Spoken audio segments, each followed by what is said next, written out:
Drama serial जब की आने वाली एपिसोड्स फुल धमाकेदार होने वाली हैं। आयला की ज़िंदगी की सबसे बड़ी खुशखबरी, मगर एक खौफनाक प्लानिंग की जन्म भी हो गई। साकिब साहब के घर आज गैर मामूली गहमा गहमी थी। जोया को देखने के लिए कुछ मुअज़्ज़ज़ मेहमान आने वाले थे और शम्सा बड़े शौक से उनकी खातिर मदारत की तैयारी कर रही थी। उसे यकीन था कि अगर जोया का रिश्ता किसी बड़े और बासर घराने में हो गया तो उसकी बरसों की ख्वाहिश पूरी हो जाएगी। आयला और ऑन भी घर में मौजूद थे, लेकिन सुबह से ही आयला की तबीयत कुछ ठीक नहीं लग रही थी। उसका चेहरा जर्द पड़ चुका था, जिस्म में शदीद कमज़ोरी थी और वो बार बार चक्कर महसूस कर रही थी। अभी मेहमान बैठे ही थे कि शम्सा चाय की ट्रॉय लेकर ड्राइंग रूम में दाखिल हुई थी कि अचानक आयला को शदीद चक्कर आया। उसने खुद को संभालने के लिए दीवार का सहारा लेने की कोशिश की, मगर उसके कदम लड़खड़ा गए और वह सबके सामने फर्श पर गिर पड़ी। पूरा घर घबरा गया। मेहमान एक दूसरे का चेहरा देखने लगे और हर तरफ हलचल मच गई। आयला की हालत मुसलसल बिगड़ती जा रही थी। उसे बार बार क्या आ रही थी और ऐसा महसूस हो रहा था कि जैसे वो बेहोश हो जाएगी। बीजान फ़ौरन आगे बढ़ीं और घबरा कर बोलीं, ऑन देर मत करो, फ़ौरन आयला को हॉस्पिटल ले जाओ। ऑन एक लम्हा के लिए साख्त रह गया, मगर अगले ही लम्हे उसने आयला को अपनी बाहों में उठाया और तेज़ी से गाड़ी की तरफ दौड़ पड़ा। साकिब साहब, शम्सा और घर के दूसरे अफराद भी परेशानी के आलम में ऑन के पीछे हॉस्पिटल पहुँच गए।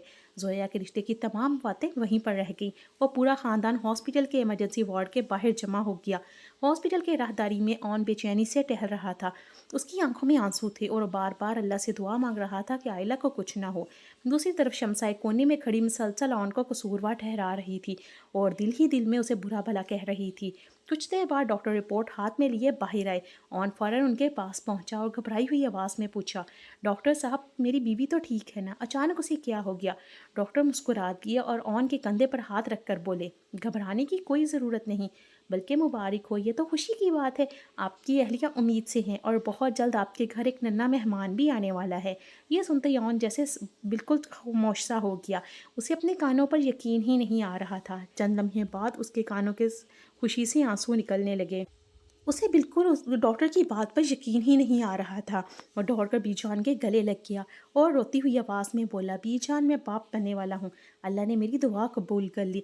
बीजान की खुशी की भी कोई हद ना रही। उन्होंने वहीं खड़े होकर अल्लाह का शुक्र अदा किया और आने वाले बच्चे के लिए ढेरों दवाएं की। साकिब साहब ने भी ऑन को गले लगाकर मुबारकबाद दी, मगर इस सारे खुशी का माहौल में सिर्फ एक चेहरा था जिस पर मायूसी साफ दिखाई दे रही थी, और वो था शम्सा का। उसके दिल में तो ये मंसूबा था कि जल्द अज जल्द आयला की ऑन से तलाक करवा देगी, मगर इस खबर ने उसके तमाम इरादों पर पानी फेर दिया। वो सर पकड़कर बैठ गई और सोचने लगी, अब आयला हमेशा के लिए ऑन से बन गई है, अब उसे अलग करना आसान नहीं होगा।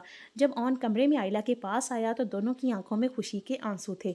ऑन ने मोहब्बत से आयला का हाथ थामा और कहा, मैं वादा करता हूँ कि तुम्हें दुनिया की हर खुशी दूंगा, तुम्हारा और हमारे बच्चे का हमेशा ख्याल रखूंगा।